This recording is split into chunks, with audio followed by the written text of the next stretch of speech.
Read your Bible, pray every day. Nicole, Natalie, and Lennox are an everyday source of joy for their mother, Rebecca Awiti. Rebecca discovered that she was HIV positive in 2002. It broke her heart, she says. But with counseling, she came to terms with the condition. A year later, she and her husband decided they wanted a child. They first talked to a doctor and a counselor for advice. CD4 counts were high enough to carry a baby to term.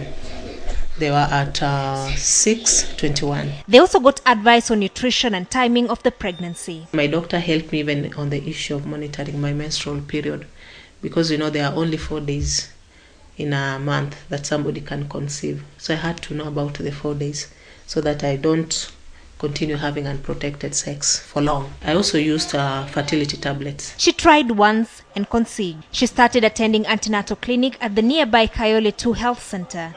But at 4 months, the doctor was concerned. Her pregnancy appeared bigger than normal. She needed a scan. So she moved to Kenyatta National Hospital, where luckily a prevention of mother-to-child transmission program study was underway.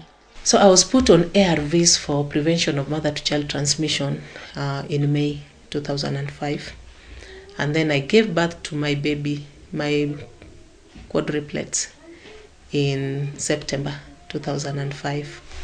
However, one passed away after 1 week. But I'm happy that even the one who passed away, they were all HIV negative, and the 3 are still HIV negative. Today, her children are 5.5, healthy and HIV negative.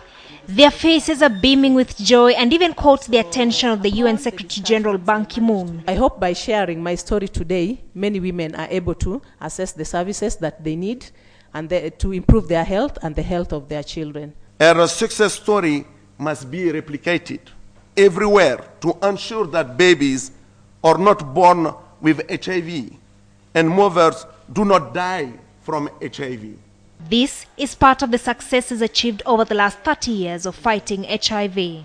We can meet the ultimate goal of the world with no new HIV infections, no more discrimination, and no AIDS-related death. The story of Rebecca Awiti is just the perfect example that it is indeed possible to have an HIV-free generation. She urges parents to get to know their HIV status, and if positive, they shouldn't lose hope. They can indeed protect their children from contracting HIV from them. And she also urges government to make sure that there is adequate facilitation for prevention of parent-to-child transmission. And so Mwendia KTN at the Kayole 2 Sub-District Hospital, Nairobi.